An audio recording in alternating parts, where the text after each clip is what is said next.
Introduction to Web 3. Centralization has helped onboard billions of people to the World Wide Web and created the stable, robust infrastructure on which it lives. At the same time, a handful of centralized entities have a stronghold on large swaths of the World Wide Web, unilaterally deciding what should and should not be allowed.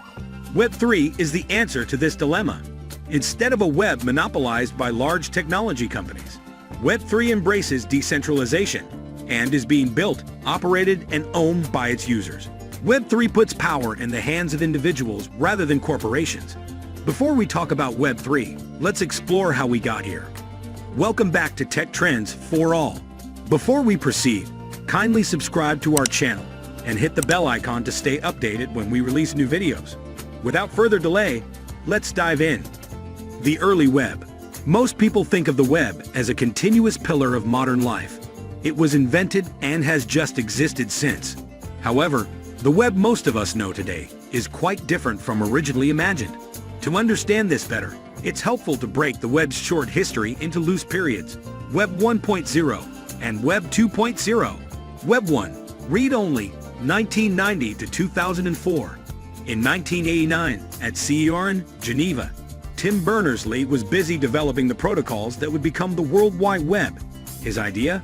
To create open, decentralized protocols that allowed information sharing from anywhere on Earth. The first inception of Berners-Lee's creation, now known as Web 1.0, occurred roughly between 1990 to 2004. Web 1.0 was mainly static websites owned by companies, and there was close to zero interaction between users. Individuals seldom produced content, leading to it being known as the read-only web. Web 2, read-write, 2004 to now. The Web 2.0 period began in 2004 with the emergence of social media platforms. Instead of a read-only, the web evolved to be read-write. Instead of companies providing content to users, they also began to provide platforms to share user-generated content and engage in user-to-user interactions. As more people came online, a handful of top companies began to control a disproportionate amount of the traffic and value generated on the web. Web 2.0 also birthed the advertising-driven revenue model. While users could create content, they didn't own it or benefit from its monetization. Web 3, read, write, own.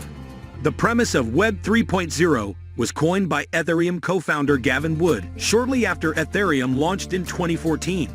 Gavin put into words a solution for a problem that many early crypto adopters felt.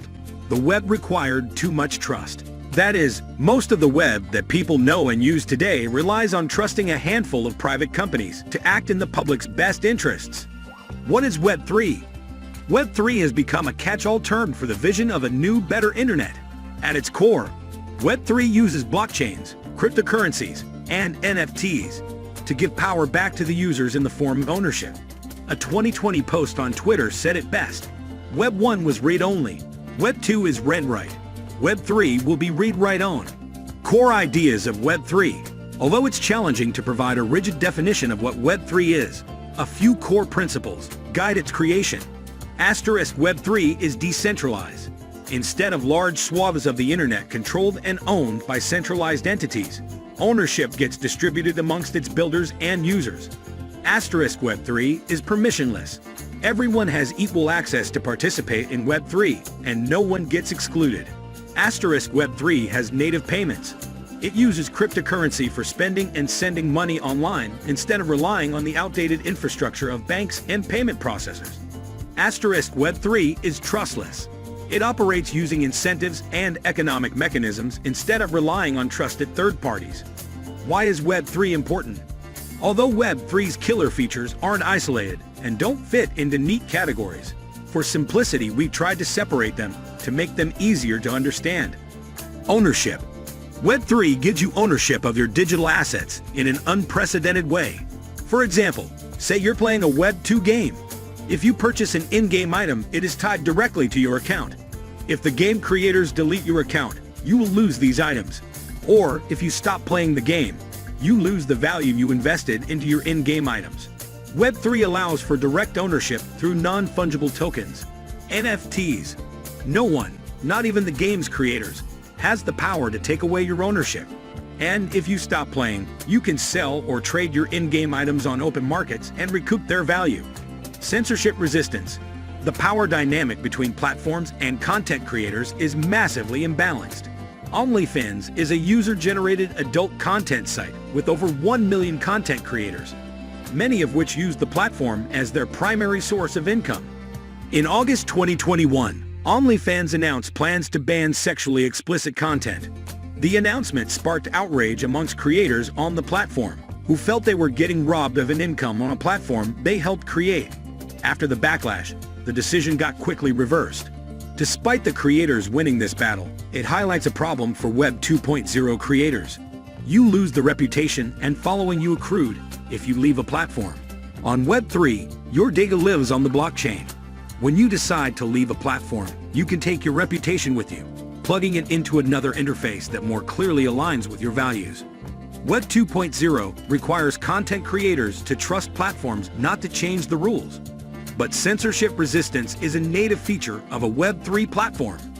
Decentralized autonomous organizations, DAOs, as well as owning your data in Web 3, you can own the platform as a collective, using tokens that act like shares in a company. DAOs let you coordinate decentralized ownership of a platform and make decisions about its future. DAOs are defined technically as agreed-upon smart contracts that automate decentralized decision-making over a pool of resources. Tokens. Users with tokens vote on how resources get spent, and the code automatically performs the voting outcome. However, people define many Web3 communities as DAOs. These communities all have different levels of decentralization and automation by code. Currently, we are exploring what DAOs are and how they might evolve in the future. Identity. Traditionally, you would create an account for every platform you use. For example, you might have a Twitter account, a YouTube account, and a Reddit account. Want to change your display name or profile picture? You have to do it across every account.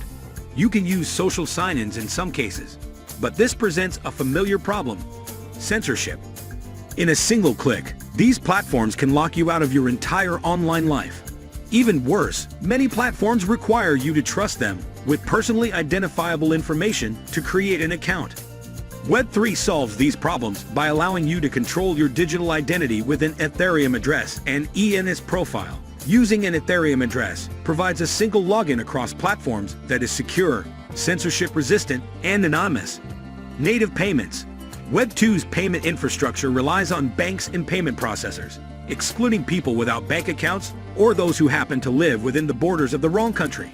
Web3 uses tokens like ETH to send money directly in the browser and requires no trusted third party. Web3 limitations. Despite the numerous benefits of Web3 in its current form, there are still many limitations that the ecosystem must address for it to flourish. Accessibility. Important Web3 features, like sign-in with Ethereum, are already available for anyone to use at zero cost. But the relative cost of transactions is still prohibitive to many. Web3 is less likely to be utilized in less wealthy, developing nations due to high transaction fees. On Ethereum, these challenges are being solved through network upgrades and Layer 2 scaling solutions. The technology is ready, but we need higher levels of adoption on Layer 2 to make Web3 accessible to everyone. User experience. The technical barrier to entry to using Web3 is currently too high.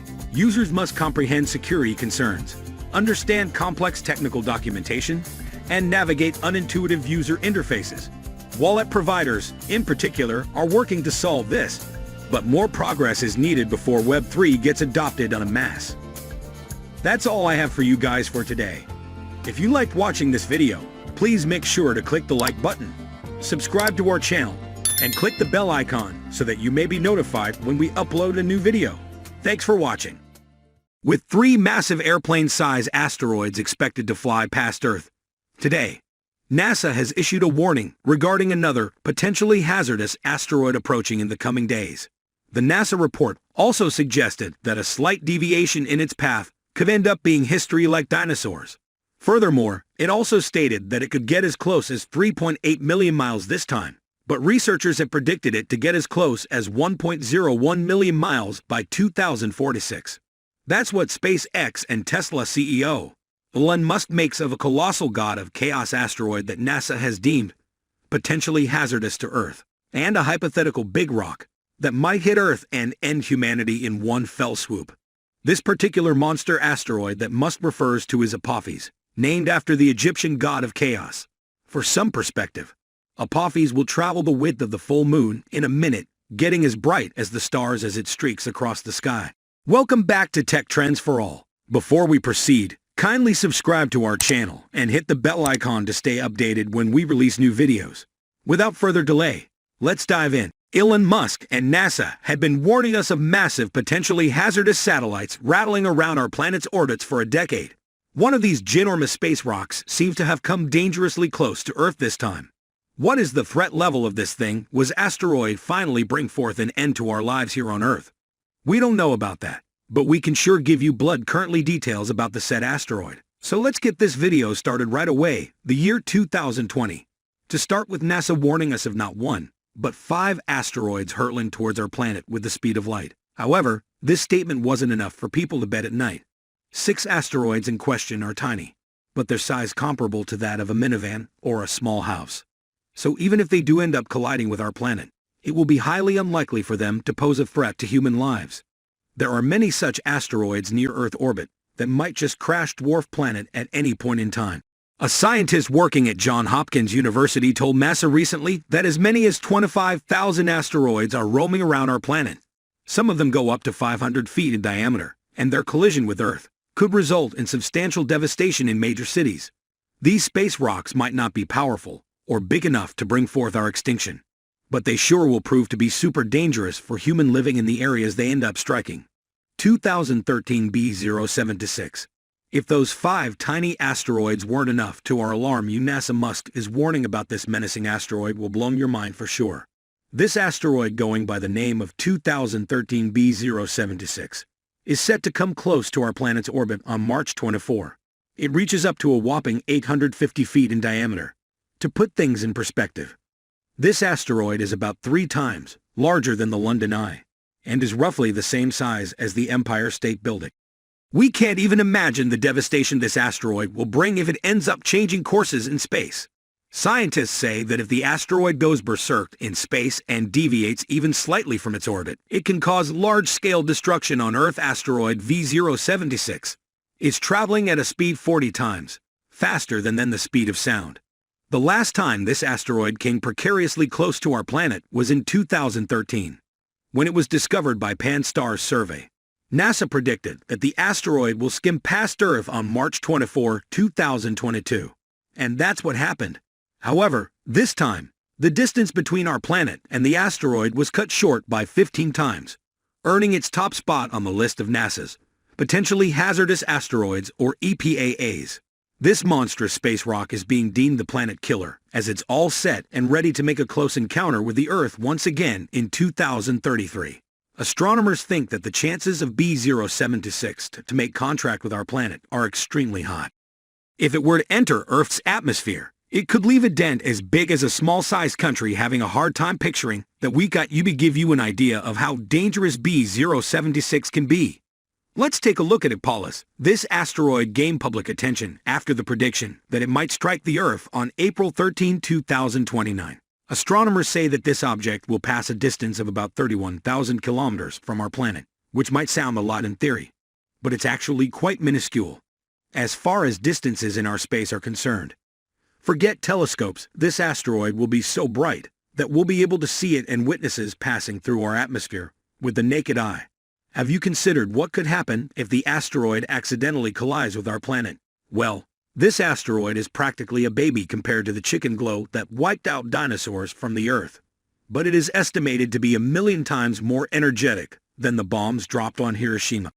If a Polish were to make a close encounter with our planet, the secondary consequences arising from its collision will be ground-shattering earthquakes and intense atmospheric shock waves. Now, I don't know about you, but that sounds pretty darn scary to me. DART mission. With the aim to protect the Earth from such asteroids, Musk has decided to work together with NASA to collaborate on the first planetary defense system, dubbed as the DART mission. This double asteroid redirection test launched on a SpaceX Falcon 9 rocket is all set and ready to collide with an object called the Morpheus. This measure will give astronomers much-needed insight into asteroid behaviors and their deflecting paths in the space around us. This data can be then used to calculate the ultimate risks these asteroids pose and ward them off from the solar system. When two demons of the space world join hands on something, you know the project is bound to succeed. We can hope the same for this mission. That's all I have for you guys for today. If you liked watching this video, please make sure to click the like button, subscribe to our channel, and click the bell icon so that you may be notified when we upload a new video. Thanks for watching. Tesla launch has big plans for the Gigafactory in the UK. The rumors of Tesla constructing a Gigafactory in the UK have been making quite a buzz on the internet. Those rumors are back, and they're becoming louder as Tesla wants to build a factory in Somerset, England. But where exactly in Somerset is Tesla going to construct the Gigafactory, and why Somerset? Let's take a closer look at Tesla in the United Kingdom. Now Gravity is a projected location for Tesla's Gigafactory in the United Kingdom. Gravity is a small campus that spans 616 acres. The region is currently under construction by the Secretary of State for Business, Energy and Industrial Strategy. Kwasi Kwarteng has stated that the government is evaluating it as a potential location for Tesla's Gigafactory. Welcome back to Tech Trends for All. Before we proceed, kindly subscribe to our channel and hit the bell icon to stay updated when we release new videos. Without further delay, let's dive in. The Secretary feels Gravity is in a good position because it's large enough for whatever huge plan Tesla plans to build. He also believes Gravity is a good location because of its proximity to the M5 and Junction 23 roads, a train and air and seaports. The UK government was seeking a 92-acre location to host a Tesla gigaplant, which sparked rumors that Tesla might establish a factory there. Tesla's plans to build a factory in the UK appear to be no longer a rumor, now that Secretary Kwarteng is pushing for Gravity to be utilized as the site for its manufacturing. The minister also reaffirmed the government's commitment to electric vehicle and automobile industry support. Gravity is looking for global leaders in advanced manufacturing, artificial intelligence, robotics, and electric vehicles. According to the Somerset analysis, Britain will require one Gigafactory by 2022, by 2025, and 80 by 2040 to accommodate the demand for electric vehicles and batteries, according to the Faraday Institution, the United Kingdom's Institute for Petrochemical Energy Storage, Research and Skills Development. Now, although 92 acres may appear to be insufficient for production, it's nearly the same size as Phase 1 of the Gigafactory in Berlin. Tesla considered the United Kingdom as a potential location, but chose Germany first owing to Brexit. Review and manufacturers were also searching for a production location in the United Kingdom. This would be the third factory for the electric manufacturer without a production vehicle on the road. The British government is thought to be in the early stages of talks with Gravity, and the investment might be worth more than £1 billion, according to sources. It's worth noting, though, that the UK is competing with Germany and the Netherlands for the right to host the new facility. The electric car company's ambitions for UK production follow report that it plans to invest $5 billion in the second facility in the United States.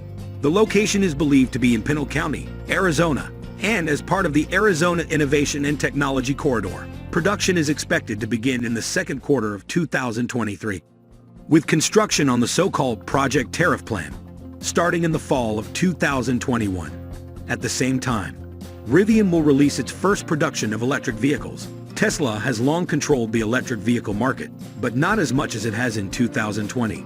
Tesla outsold its competitors in the EV market by such a large margin in 2020 that the business ended up with 79% of the market. Tesla accounts for approximately 8 out of every 10 electric vehicles registered in the United States. As a result of this, Tesla now controls the electric vehicle industry, leaving the rest of the competitors in the dust. The data also indicates that the rest of the electric vehicle market's cars, such as the Nissan Leaf, the Porsche Taycan, and the Audi e-tron, all contended for the remaining 21% of the pie left by Tesla. The domination is undeniable.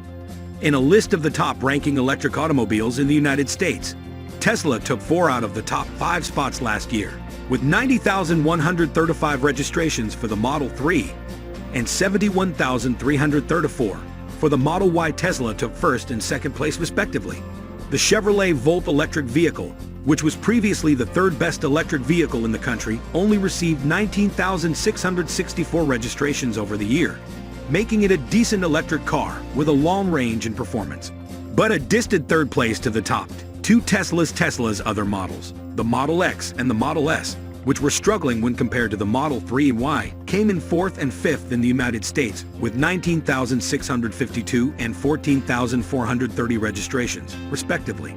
It's fascinating to note that despite the pandemic's developments, the market for electric vehicles continues to grow and thrive. Some say that's the same reason why the UK is very much willing to collaborate with Tesla. For the next few years, Tesla and Volkswagen are expected to be the most lucrative automobile makers in the electric vehicle industry, with Volkswagen aiming to catch up with Tesla soon. Tesla and Volkswagen aren't up prime position to lead the electric vehicle market, according to UBS analysts, led by Patrick Campbell, who released a note to investors indicating that Tesla and Volkswagen would end up being the most profitable businesses. The UK has a good eye on promising businesses, and that is why it's been very welcoming to Volkswagen. According to researchers, the leader will be determined by software changes rather than car specifications and performance. Tesla's software capabilities, such as full self-driving software, demonstrate that the company's leadership in the electric vehicle market is not reliant on its products.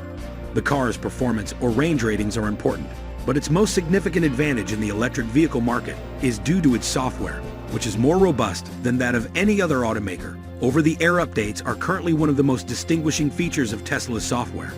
This allows owners to improve their vehicles on a near-weekly basis over the internet. It also has the ability to improve performance ratings, range, and self-driving software. Now, with all these achievements, we cannot rule out that this is the main reason why the UK is welcoming Tesla to set up shop there. So what are your thoughts on Tesla's decision to build a gigafactory in the United Kingdom? Do you believe Tesla and Volkswagen will emerge as the most profitable in the new future as predicted? Well, go ahead and let us know in the comments. But that's all for this video, and we'll see you in the next one.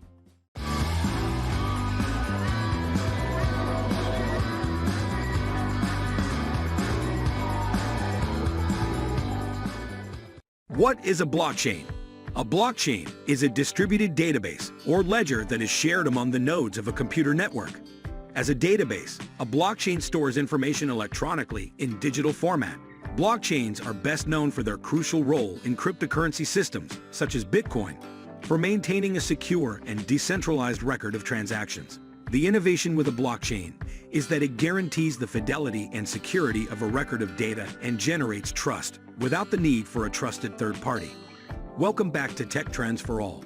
Before we proceed, kindly subscribe to our channel and hit the bell icon to stay updated when we release new videos. Without further delay, let's dive in. One key difference between a typical database and a blockchain is how the data is structured. A blockchain collects information together in groups, known as blocks that hold sets of information. Blocks have certain storage capacities and, when filled, are closed and linked to the previously filled block, forming a chain of data known as the blockchain. All new information that follows that freshly added block is compiled into a newly formed block that will then also be added to the chain once filled. A database usually structures its data into tables, whereas a blockchain, as its name implies, structures its data into chunks, blocks that are strung together. This data structure inherently makes an irreversible timeline of data when implemented in a decentralized nature. When a block is filled, it is set in stone and becomes a part of this timeline. Each block in the chain is given an exact timestamp when it is added to the chain. How does a blockchain work? The goal of blockchain is to allow digital information to be recorded and distributed, but not edited.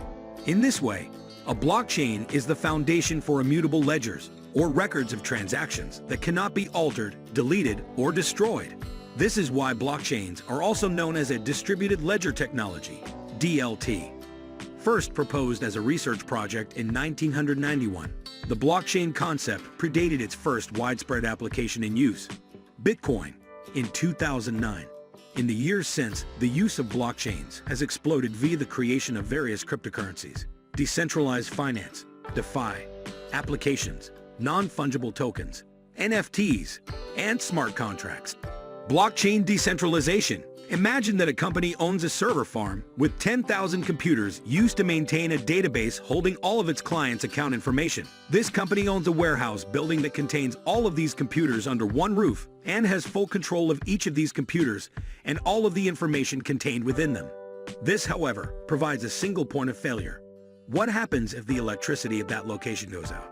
What if its internet connection is severed? What if it burns to the ground? What if a bad actor erases everything with a single keystroke? In any case, the data is lost or corrupted. What a blockchain does is to allow the data held in that database to be spread out among several network nodes at various locations. This not only creates redundancy, but also maintains the fidelity of the data stored therein. If somebody tries to alter a record at one instance of the database, the other nodes would not be altered and thus would prevent a bad actor from doing so.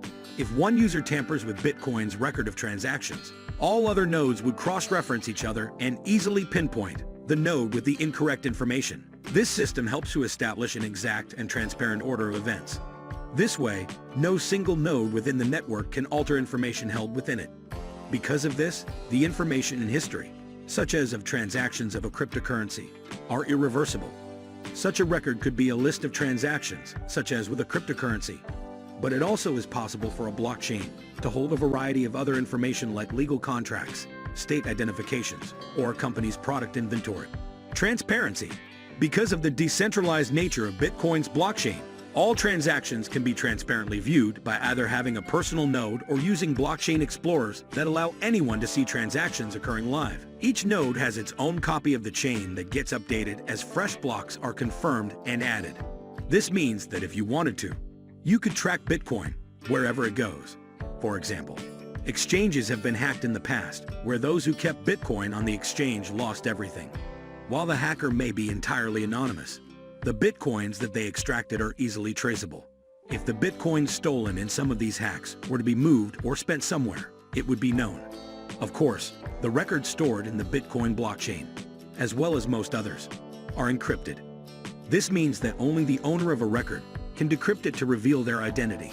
As a result, users of blockchains can remain anonymous while preserving transparency. Is blockchain secure? Blockchain technology achieves decentralized security and trust in several ways. To begin with, new blocks are always stored linearly and chronologically. That is, they are always added to the end of the blockchain. After a block has been added to the end of the blockchain, it is extremely difficult to go back and alter the contents of the block unless a majority of the network has reached a consensus to do so. That's because each block contains its own hash, along with the hash of the block before it, as well as the previously mentioned timestamp. Hash codes are created by a mathematical function that turns digital information into a string of numbers and letters. If that information is edited in any way, then the hash code changes as well. Let's say that a hacker, who also runs a node on a blockchain network, wants to alter a blockchain and steal cryptocurrency from everyone else. If they were to alter their own single copy, it would no longer align with everyone else's copy. When everyone else cross-references their copies against each other, they would see this one copy stand out, and that hacker's version of the chain would be cast away as illegitimate. Succeeding with such a hack would require that the hacker simultaneously control and alter 51% or more of the copies of the blockchain so that their new copy becomes the majority copy, and thus, the agreed-upon chain. Such an attack would also require an immense amount of money and resources, as they would need to redo all of the blocks because they would now have different timestamps and hash codes. Due to the size of many cryptocurrency networks and how fast they are growing, the cost to pull off such a feat probably would be insurmountable. This would be not only extremely expensive, but also likely fruitless. Doing such a thing would not go unnoticed, as network members would see such drastic alterations to the blockchain. The network members would then hard fork off to a new version of the chain that has not been affected. This would cause the attacked version of the token to plummet in value, making the attack ultimately pointless, as the bad actor has control of a worthless asset. The same would occur if the bad actor were to attack the new fork of Bitcoin. It is built this way so that taking part of the network is far more economically incentivized than attacking it. With many practical applications for the technology already being implemented and explored, blockchain is finally making a name for itself in no small part because of Bitcoin and cryptocurrency. As a buzzword on the tongue of every investor in the nation, blockchain stands to make business and government operations more accurate, efficient, secure, and cheap with fewer middlemen. As we prepare to head into the third decade of blockchain, It's no longer a question of if legacy companies will catch on to the technology, it's a question of when. Today, we see a proliferation of NFT and the tokenization of assets. The next decades will prove to be an important period of growth for blockchain. That's all I have for you guys for today. If you liked watching this video, please make sure to click the like button, subscribe to our channel, and click the bell icon so that you may be notified when we upload a new video. Thanks for watching.